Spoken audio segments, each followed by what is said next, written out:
ආයිබෝවන් යාළුවනේ. වාහනයක් කෙලවනවා කියන්නේ සාමාන්‍යයෙන් අපිට හුරු පුරුදු දෙයක්. ඒත් පොඩි හෝ අත්වැරදීමකින් ජීවිතේම නැති වෙන්න පුළුවන්. යට තියෙන්නේ මොකද්ද කියලාවත් පේන්නේ නැති අගාධයක් අයිනෙන් වාහනයක් කෙලවන්න වුණොත් ඔයාට කොහොම දැනේද?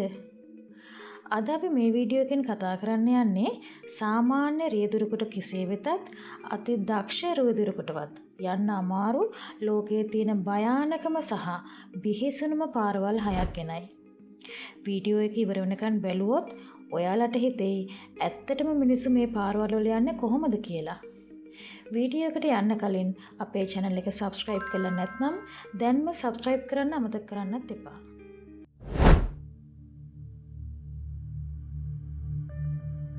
අපේ ලයිස්තුවේ පළවෙනි තැන තියෙන්නේ බොලීවියාවේ තියෙන උතුරු යුන්ගාස් මාර්ගයයි. මේක ලෝකයේ පුරාම ප්‍රසිද්ධ වෙලා තියෙන්නේ මරණයේ මාර්ගය කියන නමෙන්. මේ පාරේ දිග කිලෝමීටර 69ක් විතර වෙනවා. හිතලා බලන්න මේ පාරේ පළල මීටර 3ක් වගේ තමයි වෙන්නේ. ඒ කියන්නේ එක වාහනයකට යන්තම් යන්න පුළුවන් ඉඩක් විතරයි තියෙන්නේ. අනිත් පැත්තේ කිසිම ආරක්ෂිත වැටක් නැහැ. කෙලින්ම මීටර 600කට වඩා ගැඹුරු ප්‍රපාතය. ඒ මදිවට නිතරම වහිනවා. මීදුම නිසා ඉස්සරහා පෙනෙන්නෙත් නැහැ. වාර්තා වෙන විදිහට එක කාලයකදී මේ පාරේ අවුරුද්දකට මිනිස්සු 200ත් 300ත් අතර ගාණක් ප්‍රපාතයට වැටිලා මැරිලා තියෙනවා.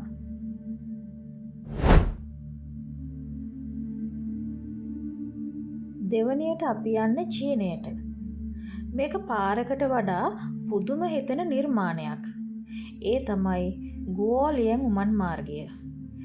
1970 ගණන්වලදී පිටත ලෝකයක් එක්ක සම්බන්ධ වෙන්න කිසිම විදිහක් තිබ්බේ නැති කම්මැසියන් 13 දෙනෙක් Tamanගේ අත්වලින්ම අවුරුදු 5ක් තිස්සේ කන්දක් හාරලා තමයි මේ පාර හැදුවේ. මේ පාරේ යන්නේ සම්පූර්ණයෙන්ම ගල් කන්දක් ඇතුලෙන්. එළිය වැටෙන්න කන්දයිනෙන් සිදුරු හාරලා තියෙනවා. පාර ගොඩක් පටුයි වගේම පොඩි හරි වැරදීමක් වුණොත් වාහනය කෙලින්ම වැටෙන්නේ කන්ද පහළටයි. අදටත් මේක ලෝකයේ තියෙන භයානකම උමන් මාර්ගයක් විදිහට සැලකෙනවා.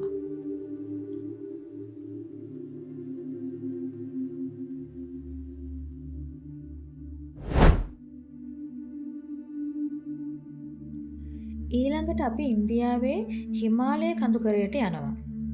මේ තමයි සෝජි ලා දුර්ගය. මුහුදු මට්ටමේ ඉඳලා අඩි 11500කට වඩා උඩින් තමයි මේ පාර තියෙන්නේ. මේකේ තාර දාලා නැහැ. තියෙන්නේ තනිකරම ගල් සහ මඩ. විශේෂයෙන්ම හිම වැටෙන කාලෙට මේ පාරේ යනවා කියන්නේ මරණයත් එක්ක සෙල්ලම් කරනවා වගේ වැඩක්. අධික සුළඟ හිමපතනය වගේම වාහන ලිස්සා ගිහින් අඩි දහස් ගණනක් පහළ තියෙන ප්‍රපාතයට වැටෙන්න තියෙන ඉඩකඩ ගොඩාක් වැඩි. ඔක්සිජන් මට්ටම අඩු නිසා මේ පාරේ යන රියදුරන්ට හුස්ම ගැනීමේ අපහසුතාව පවා ඇති වෙනවා.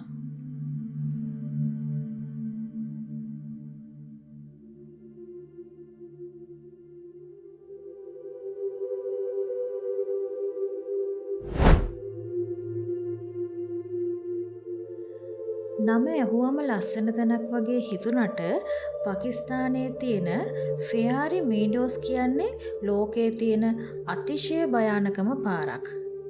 මේක නන්ගා පර්බට් කන්ද බලන්න යන අය පාවිච්චි කරන පාරක්. මේක ඇත්තටම පාරක් නෙමෙයි. කන්දක් අයිනේ තියෙන පොඩි අඩිපාරක් වගේ එකක්. එක වාහනයකට යන්තම් යන්න පුළුවන් තරම් පටුයි. වාහන දෙකක් මූණට මූණ හම්බ වුණොත් එක වාහනයක් ගොඩාක් දුර රිවර්ස් කරන්න ඕනේ. අඟලක හරි වැරදීමක් වුණොත් කිසිම බාධකයක් නැති නිසා වාහනය කෙලින්ම යන්නේ අඩි දහස් ගණනක් පල්ලෙහාට. මේ පාරේ යන්න නම් යකඩ හිතක් තියෙන්නම ඕනේ.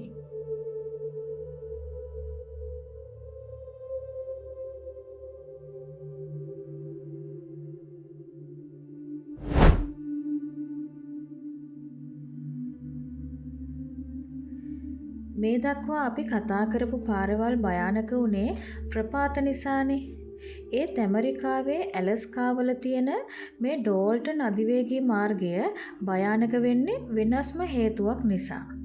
කිලෝමීටර 666ක් දිග මේ පාර ලෝකයේ තියෙන හුදකලාම පාරවල් වලින් එකක්.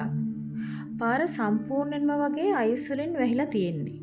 මේ පාරේ යද්දී ඔයාට කිසිම ගමක්, ඉන්ධන පිරවුම්හලක්, රෝහලක් දකින්න ලැබෙන්නේ නැහැ. වාහනේ කැඩුනොත් හෝ අනතුරක් වුණොත් උදව්වට කවුරුවත් නැහැ. ඒ වගේම දැඩි සීතල. මේ පාරේ නිතරම යන්නේ දැවැන්ත ට්‍රක් රථ. ඒ ට්‍රක් වලින් විසිවෙන ගල් කැට වැදිලා කුඩා වාහනවල වීදුරු කැඩෙන එක මේ පාරේ සාමාන්‍ය දෙයක්.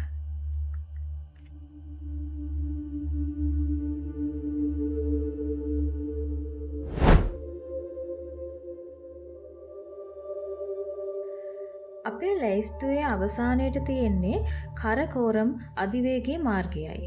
චීනය සහ පාකිස්තානය යා කරන මේක තමයි ලෝකයේ තියෙන උසම ජාත්‍යන්තර මාර්ගය. පාර කොච්චර ලස්සන වුණත් මේකේ තියෙන භයානකකම තමයි නිතරම සිදුවෙන නායෑම් සහ ගල් පෙරලීම්. ඒ වගේම අධික හිමපතන නිසා අවුරුද්දේ ගොඩාක් කාලයක් මේ පාර වහලා දාන්න සිද්ධ වෙනවා.